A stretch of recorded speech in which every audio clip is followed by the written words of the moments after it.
life there was with Charcy and I forgot the other guy's name, and I'm going to get lambasted for that. Trust me, I will. I get tortured by my team.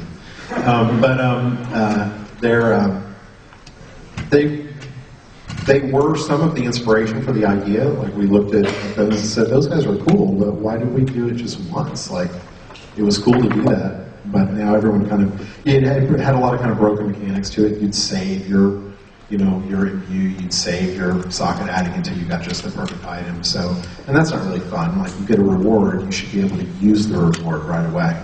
So some of it was looking at those characters and saying, how could we expand on that idea and really fix the issues with it. Okay, thank you. Will there be another possibility to name your items, or you can crush your online prices for your items again? We kicked around not naming items because that's a can of worms in terms of, people don't put nice words, and they figure out a way around the filters. So we did talk about doing like some kind of a ability to put an inscription, like a personal note on them. We may do that, we may not. We don't know.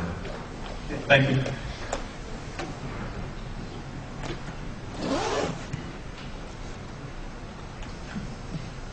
Any news about the hardcore mode, or do you have informations about the requirements to create a hardcore character? I'm sorry, the requirements for? To create a hardcore character. Oh, to create a hardcore character. We're definitely doing hardcore modes. You can make hardcore characters, and they work like D2. They die forever. In terms of the requirements, we're not sure at this point. We haven't made a decision about that. So I'm sure there'll probably be some kind of requirement, but we'll get into it once we get there. Any features at the moment? Any features for the hardcore mode? Yep. Beyond being able to go into hardcore mode? Not at this point. You can turn it on and you can die. Then that's feature. But no, we haven't done anything specifically around it. Once we get into more core BattleNet, we may do something in terms of like how you're presented within BattleNet, how you're presented within the world. Obviously, if you make the choice to make a hardcore character and you manage to, hopefully everyone knows what a hardcore character is. In Diablo 2, hardcore characters, essentially, if they ever died, they were dead forever. They were just gone. So it was a really popular feature in Diablo 2, and we're definitely doing it in Diablo 3. We definitely want you to show up prominently on BattleNet if you're playing a hardcore character, so that people can see and go, wow, you're crazy. Thank you.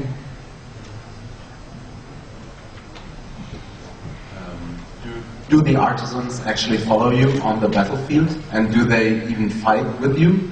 Or do you have, I don't know the English word, but you could hire hunters to fight with you in Diablo 2? So do you have a system in place for that too, to fight with an NPC character?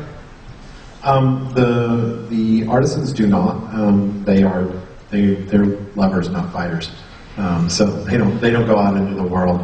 They do follow you though as you move to different locations in the game.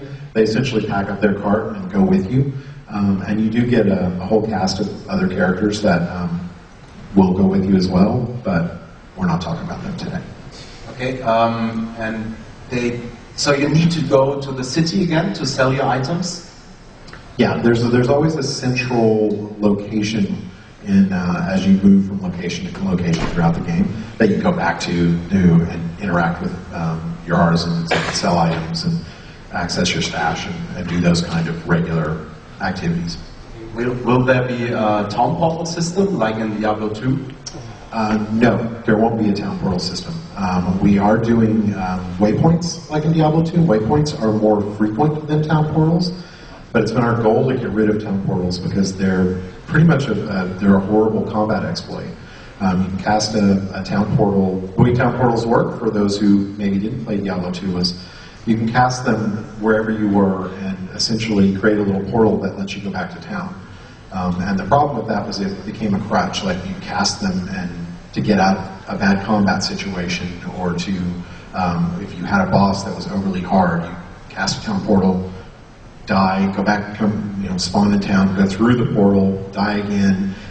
It created a lot of kind of bad design. It also created a lot of bad combat exploits, and it hurts class design a lot when essentially the players can rely on and lean on this system as a combat escape mechanism when that was never what it was intended to be. So we removed town portals, and we're trying very hard to keep them out. It's one of the reasons that we added systems like salvage to the game. So as you go through, because you can't go back to town quite as often as you could in Diablo 2, we want to get out of a way to manage the items that you get, because that's really the main reason people want to go back to town, is to deal with their items. Okay, thank you.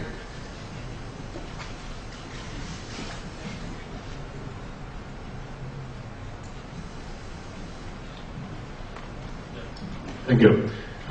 In your opinion, which one is the biggest improvement between Diablo 2 and 3? And sorry, the second question is going to be any chance for Diablo 3 to be released in home consoles like Xbox or PS3? Thank you. I didn't catch the first question. To all those Diablo 2 fans that right now are playing online, what will you tell them to move to Diablo 3? Why would they move to Diablo 3? Yes. Yeah. Well, I think there's an enormous number of reasons. The look of the game, updated graphics, I think the itemization is even better than Diablo 2, especially with on the visual front. The combat model's deeper. There's new content to play, new classes. I love Diablo 2, but I have played it quite a bit. So kind of, we imagine people will be quite ready to play Diablo 3. So I could probably come up with a bunch of other reasons, but those are a good collection.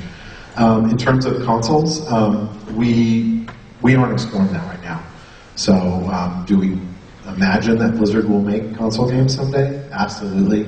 Diablo's actually probably one of the better games for consideration for consoles, just because the controls would likely translate more easily than some of our other games, but we're not exploring anything like that right now. Thank you.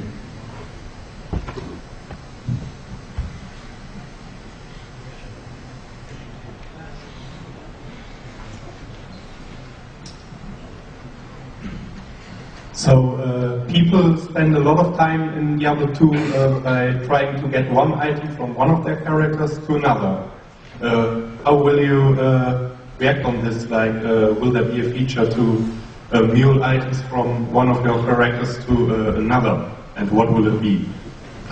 You don't like the Diablo 2 system? The drop it on the ground in a game, leave, get your character, hope the game doesn't close, hope nobody finds it. What's wrong with that system? Like, that works great. It's pretty stupid. Yes. Yeah, it's stupid, and absolutely. There's a couple of ways you can do that. We could do a shared stash, we could do mail. We'll pick one. We haven't picked one yet, but we'll do one or the other. We're essentially, again, once we get into real serious core development, that's probably the place where we'll make the decision of which system. I probably lean a little bit more towards a shared stash, because I think it's easy. It's the most convenient for the player. It feels the best. Are we going to have chat channels in Battle.net? Because StarCraft 2 has none. I do not know. I know chat channels is something they want to have. So will it be there by the time we release? I hope so. Good.